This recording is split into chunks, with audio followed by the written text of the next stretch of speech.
Magandang hapon po sa ating lahat. Narito ang weather update sa araw ng Sabado, October 19, 2024.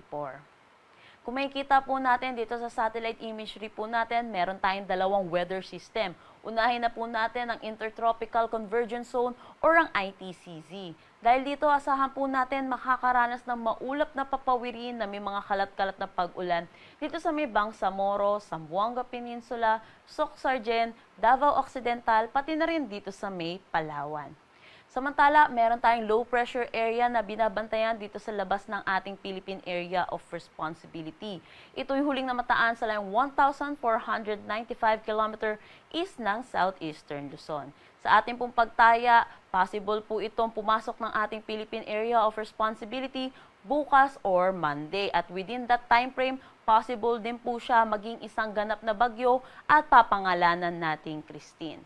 Ayon din po sa ating pagtaya, yung ating forecast track po sa magiging bagyo po natin, ito po ay magla-landfall po any part po dito sa may Luzon.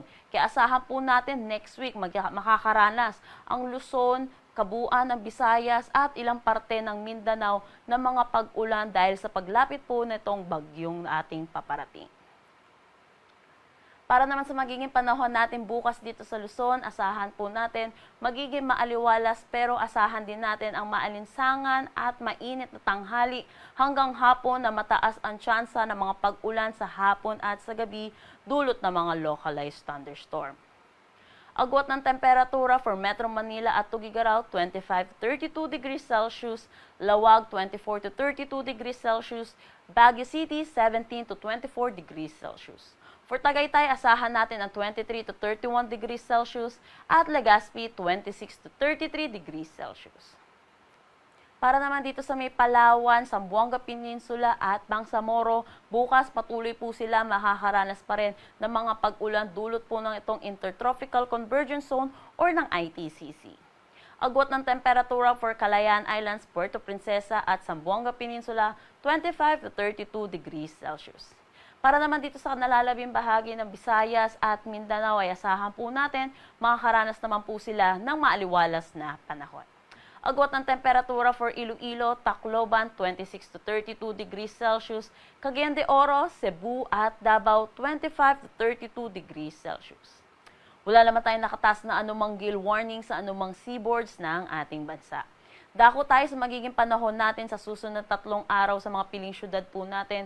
Kung may kita po natin throughout the 3 days dito sa may Legazpi City, makakaranas po tayo na maulap na papawirin na may mga kalat-kalat na pag-ulan. Dulot po ito nung paparating po nating bagyo. Dahil kung matatandaan po natin, ang Legazpi City ay nasa eastern section ng ating bansa. Pero kung makikita natin, Metro Manila at Baguio City, magiging maaliwalas naman throughout the 3 days. Pero may mga panandaliang pag-ulan pa rin sa hapon at sa gabi, dulot ng mga localized thunderstorm. Agwat ng temperatura for Metro Manila, 24 to 32 degrees Celsius, Baguio City, 17 to 24 degrees Celsius. For Legazpi City, asahan po natin ang 25 to 31 degrees Celsius. Kung makikita naman po natin dito sa Visayas, gaya po nung sinabi ko kanina, makakaranas po sila ng mga pag-ulan dulot po nitong bagyong paparating natin at dahil sa rain bands or yung trough nito. Agwat ng temperatura for Metro Cebu, 25 to 31 degrees Celsius, Iloilo City, 25 to 31 degrees Celsius, at Tacloban City, 25 to 31 degrees Celsius.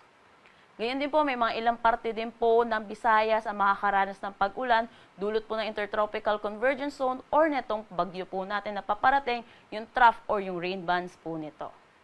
For Metro Davao, agwat ng temperatura, 25 to 33 degrees Celsius, Cagayan de Oro, 25 to 32 degrees Celsius, at Zamboanga City, 25 to 32 degrees Celsius. Ang sunset mamaya ay 5:34 p.m. at ang sunrise bukas ay 5:48 a.m. Para sa karagdagang impormasyon, bisitahin ang aming mga social media pages at ang aming website pag-asa.dost.gov.ph. At yan po muna ang latest dito sa Pag-asa Weather Forecasting Center. Chanel Dominguez po at magandang hapon.